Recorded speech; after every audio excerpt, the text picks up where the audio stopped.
আসসালামু আলাইকুম, আশা করি সবাই ভালো আছেন। যদিও ভালো আছেন কথাটা এই মুহূর্তে ঠিক বলা ঠিক কিনা, কারণ সবাই মানসিকভাবে বিপর্যস্ত।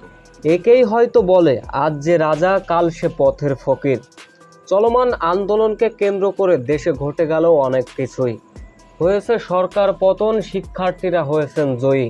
তবে কোঠা আন্দোলনকে কেন্দ্র করে কিছুদিন আগে যা ঘটেছিল, সেইখানে এক স্ট্যাটাস বা এক ভিডিও বার্তায় সাকিব আল হাসান এবং মাশরাফি বিন মুর্তজা যদি ছাত্রদের পক্ষ নিয়ে কিছু একটা বলতেন, সত্যের পথেই বা যদি তিনি একটা কিছু বলে দিতেন, তাতে কি এমন হতো? দেশের এমন পরিস্থিতিতে চুপ থাকায় কাল হয়ে দাঁড়ালো মাশরাফি বিন মুর্তজার। নিজ বাড়ির নড়াইল জেলায়, যেখানে কারা বা কে বা কারা মাশরাফি বিন মুর্তজার বিলাসবহুল বাড়িতে আগুন লাগিয়ে দিয়েছেন, করেছেন ভাঙচুর।